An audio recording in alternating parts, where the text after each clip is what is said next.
Why is that old leech here? There's no space for her. The words hit before the salt air could even reach me.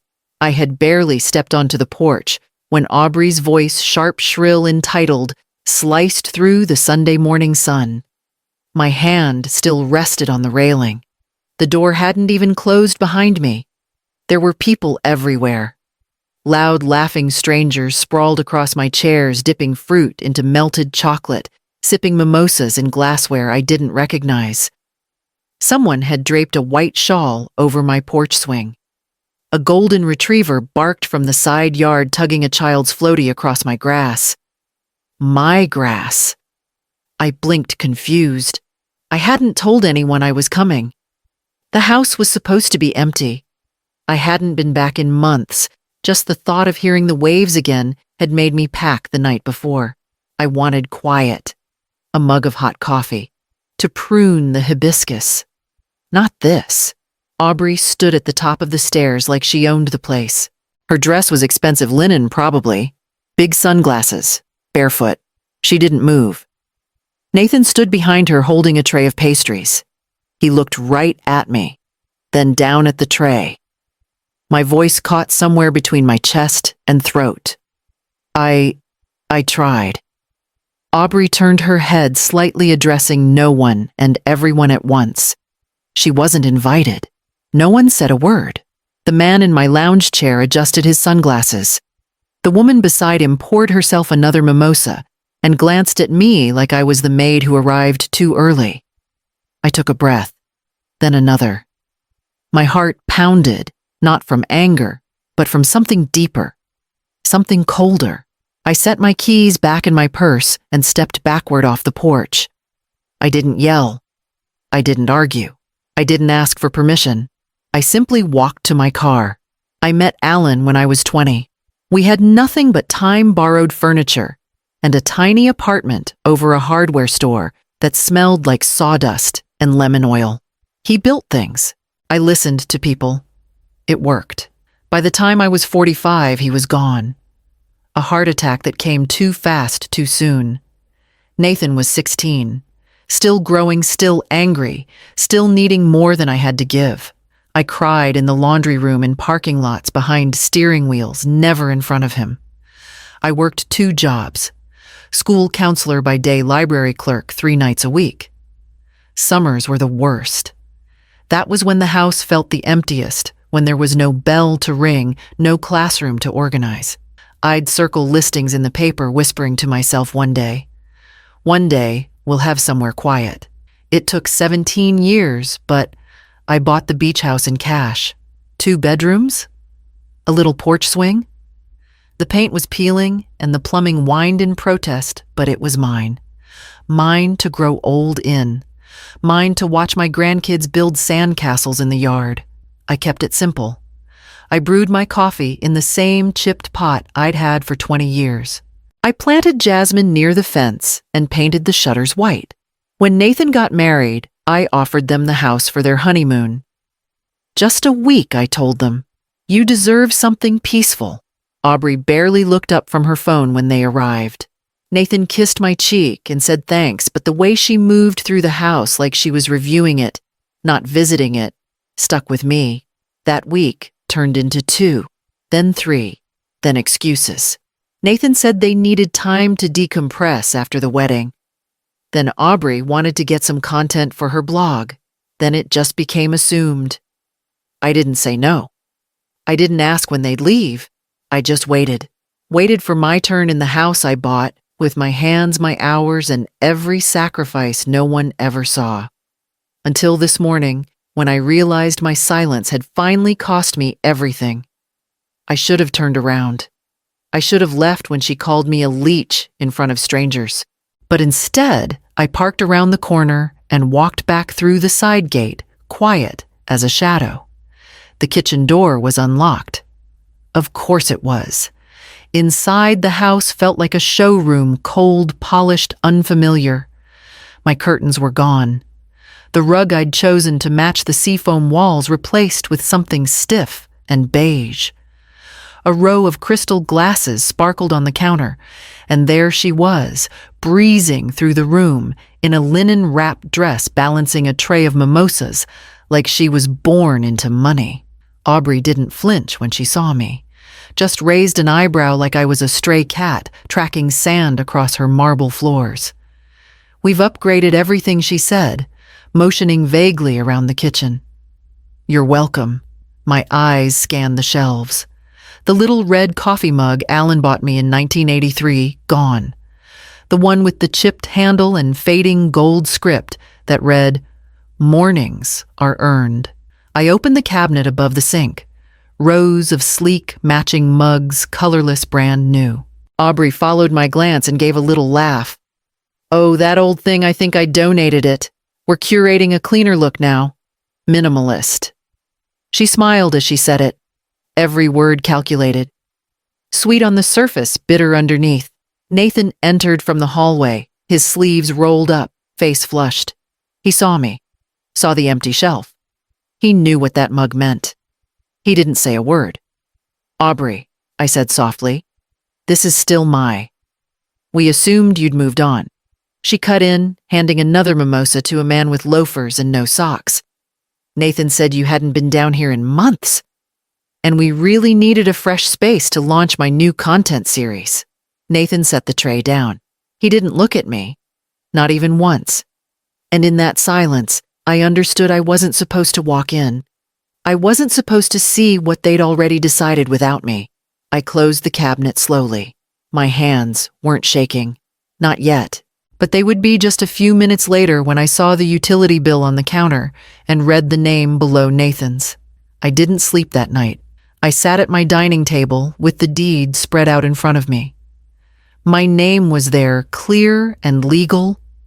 I laid the deed beside the envelope I'd taken from the kitchen, still unopened, when I got back to town. The return address said City Utilities, but when I slid out the folded bill, my stomach turned. The name printed on the account read, "Nathan Marin and Aubrey Chambers co-owners." I stared at it for a long time, longer than I care to admit. There was no CIO or care of no footnote saying it was temporary. Just that. 2 names. One of them mine, erased. By morning, I'd made a cup of coffee and called the utilities office. I gave my account number and asked as politely as I could how my name had been removed. The clerk sounded young, cheerful, distracted. "Looks like we received a change of ownership authorization form about 8 weeks ago," she said. Both new owners signed off on it. Aubrey Chambers and Nathan Marin. Everything's valid. I didn't sign that, I said, trying to keep my voice level. There was a pause. "Oh. Well, it's scanned into the system. Do you want me to email it to you?" When the document arrived, I opened it and stared at the last page. There it was, my name in cursive, but it wasn't mine. The slant was off. The loop in the M didn't match anything I'd ever written in my life. They forged it. I shut the laptop. Later that afternoon, I opened social media and searched Aubrey's name. The party wasn't just brunch. She'd tagged it, private coastal listing, Char investor brunch, Chambers retreat launch. She was marketing my house, my home, turning it into a business before I'd even cleared the guest room. That's when I realized this wasn't a misunderstanding. It was a takeover. The next morning, I called Dolores. We hadn't spoken in a few months, not out of distance, just the kind of space that settles between old friends who no longer need to explain themselves. She answered on the second ring with her usual no-nonsense tone. "What's wrong? Can you meet me at Pete's Cafe? Bring your briefcase." That was all I had to say. Dolores arrived 15 minutes early. Same short white hair, same oversized sunglasses. She hadn't changed much since retiring from the clerk's office after 32 years of tracking every title dispute in the county. She slid into the booth across from me, set down the briefcase like she was returning to court, and folded her hands. "All right, sweetheart. Start from the top." I told her everything: Aubrey's voice on the porch, the missing coffee mug, the forged signature, the investor brunch. Dolores didn't interrupt. She just sipped her black coffee and nodded. When I finished, she leaned back. "They didn't think you'd fight," she said, tapping her fingers on the table. "That's where they messed up." She popped open the briefcase and started pulling out folders, like she'd been waiting for this moment all along. "Do you have the original deed?" she asked. I brought a copy. She scanned it quickly, her eyes narrowing. "We'll request a certified one from the clerk's vault just in case. Now what about taxes I've paid every year? Never late. Good. We'll pull the statements. Receipts too. And notarized letters, anything that shows sole responsibility. I'll help draft them." For the next 2 hours, we worked like women on a mission. Dolores outlined the fraud process, walked me through the title lock system, and flagged the exact statutes Aubrey had violated. She even knew the investigator at the clerk's office said he owed her a favor. When we finished, she leaned over and patted my hand.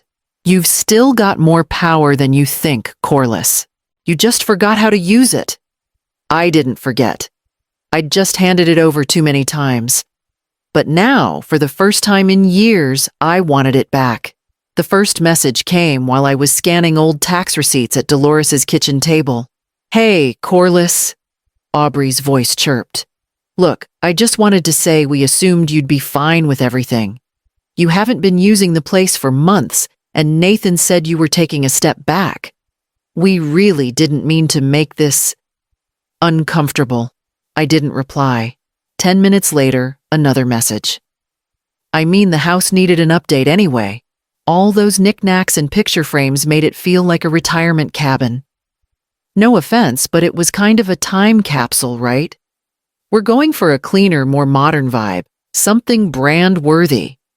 She laughed at her own words. "Anyway, hope you're well. We're happy to have you visit whenever. Just let us know first so we can tidy up. You know how messy things can get during launch season." Dolores paused what she was doing. "Is she serious?" I didn't answer. That evening, a third message arrived, this time from Nathan.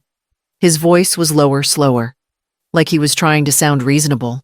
"Mom, I know you're upset, but we've had to make some decisions about the future. The business, the property, everything. Aubrey's got a lot of plans and, well, you've been kind of resistant to change. Honestly, Mom, you're not really part of our long-term vision for this place. You make her uncomfortable. I'm sorry." I sat in my car for a long time after that. Engine off. Phone screen glowing. Not part of their vision. A burden. A ghost haunting the walls they wanted to repaint. All the holidays, the emergencies, the unpaid bills I covered without complaint, none of that bought me a place in their future. Not even a corner of the house I'd paid for piece by piece over 3 decades of sacrifice. I deleted the messages and turned off my phone. By morning, I had filed the fraud complaint with the clerk's office and submitted every document Dolores and I gathered. Then I made one more call, this time to my attorney. I didn't need a dramatic confrontation. No shouting. No scenes. Just signatures, certified mail, and the right people on the phone. By Wednesday afternoon, my attorney had everything he needed. We filed the fraud claim with the county recorder's office and submitted a formal request to freeze all title changes on the beach house. Dolores double-checked every document. We left nothing open to interpretation. That same day, I scheduled the locksmith. By Friday, the locks were changed, legally notarized, and protected by the order filed with the clerk. No one but me and my attorney had access now. I had the new keys delivered to my house by courier, along with a copy of the legal paperwork addressed to Aubrey Chambers and Nathan Marin. I didn't call. I didn't warn them. I wanted the silence to speak louder than anything I could say. The next morning, Dolores called me from the cafe. "You may want to drive by the beach house," she said. "Looks like they planned another event." When I arrived, 2 uniformed officers were already there, standing by the porch, while a group of confused guests waited on the sidewalk. Platters of catered food sat unopened on a folding table. Aubrey paced the driveway in heels, shouting into her phone. Nathan stood next to her, frozen. They saw me. I didn't wave. One of the officers approached and asked if I was Corliss Marin. I nodded and handed over my ID. He nodded back. You're good to enter, ma'am. This property is under your sole legal authority until the fraud claim is resolved. Nobody else is permitted inside. Aubrey's face went pale. Nathan looked like he'd aged 10 years in 2 minutes. I walked past them without a word. I opened the door, stepped inside, and shut it gently behind me. Everything was just as I remembered it, except quieter. No music, no strangers, no performance. I took a deep breath and set my bag down on the kitchen counter. Then I opened the back door to let in the air and waited for the last of them to leave the porch. The air smelled like salt again, not perfume or self-tanner, not the scent of strangers, just sea breeze and damp wood and the faint trace of coffee grounds left in the sink. The house had exhaled. So had I. I opened the windows, wiped down the counters, and swept the porch. The old cushions were still in the shed, a little dusty but dry. I set out 2 chairs facing the ocean, right where Alan and I used to sit, when Nathan was small legs dangling, asking questions about the tides. By noon, Dolores arrived with a full thermos and 2 cinnamon rolls wrapped in foil. We didn't talk about Aubrey. We didn't need to. We just sat in the sun, passing the thermos back and forth, watching a lone sailboat drift along the horizon. It's quieter than I remember, she said. Because no one's trying to sell it, I answered. We laughed. Not the laugh of victory, just the laugh of relief. Like air returning to a room that had been sealed too long. A few hours later, I saw Nathan's car pull up. He didn't get out right away. Just sat there, elbows on the steering wheel, head down. When he finally opened the door, he didn't slam it, didn't march up the steps. He looked smaller somehow, older. "Hi, Mom," he said. Dolores stood without a word and patted my shoulder. "I'll see you tomorrow." Nathan sat in the chair she left behind. "I didn't offer coffee. I didn't know she forged your name," he said. "I thought you'd signed." "I thought," he trailed off. "I didn't check." I nodded. I didn't need an explanation. What I wanted, what I had waited years for, was the truth. I let her handle everything he said quietly. "I thought you didn't care anymore." "I cared," I said. "I just stopped announcing it." He looked at the waves like they could offer him something I couldn't. We didn't speak again for a while, but he didn't leave. And for once, I didn't ask him to. The next week, I met with my attorney again. We sat in his small office papers, stacked neatly between us, and I handed him the updated list of names. Nathan's wasn't on it. Neither was Aubrey's. I didn't feel guilty. Not anymore. "I want to place the house in a trust," I said. "Irrevocable. Clear stipulations. It stays in the family, but only the part of family that remembers how it got here." He adjusted his glasses and nodded. "Who are your trustees?" I slid the paper across the table. "Ava Marin, my niece. My sister's daughter, who had visited every summer until she left for college. Who sent postcards from every trip she took, even when no one else did. And Dolores. Because blood may bind you, but loyalty holds you up." Once the documents were drafted and notarized, I left the office and went home, not to the beach house, but to the little craftsman cottage I'd lived in since Alan passed. I brewed a cup of coffee and sat at my desk. I wrote a letter. Not a legal one. A personal one. "Dear Nathan, you didn't lose the house because of a lawyer. You lost it the moment you watched her call me a leech and said nothing. You didn't lose it because I changed the locks. You lost it when you changed how you saw me. You didn't lose it because I was angry. I'm not. I'm just done. You didn't lose this house. You lost the right to call it home."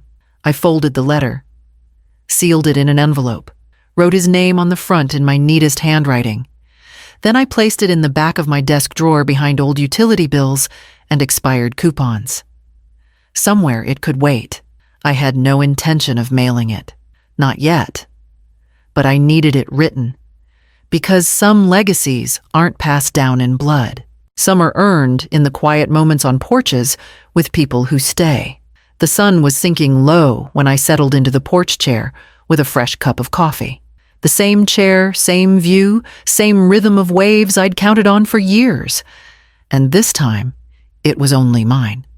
No guests, no cameras, no curated backdrops or rented linens. Just salt in the air, a light breeze threading through my hair, and the low hum of distant gulls. The kind of quiet that doesn't make you feel alone, just whole. Dolores had dropped off a small potted plant that morning. Lavender. She left it by the porch swing with a note. To replace what they took. But you never really lost it? I hadn't cried then, but I felt the lump rise now. I leaned back, watching the light shift across the water, the sky softening into a bruised pink. My house still needed repairs. There were legal matters still unfolding. But in that moment, none of it touched me. I had space again, not just in square footage, but in the place that lives between the heart and the voice. The space to be here, to be still without permission or apology. Later, I heard footsteps on the gravel. I didn't turn at first. I already knew the sound. Nathan. He didn't walk up the steps, just stood near the fence for a minute holding something in his hands. When I looked over, I saw it my old red coffee mug, the one Aubrey had tossed. He must have found it. The handle was glued back together. He didn't say anything, just left it on the porch rail and walked back to his car. I didn't call after him. I just picked up the mug, held it for a moment, and placed it beside my chair. It wobbled slightly on the rail but didn't fall. Still cracked, still whole enough. And that was more than enough for me.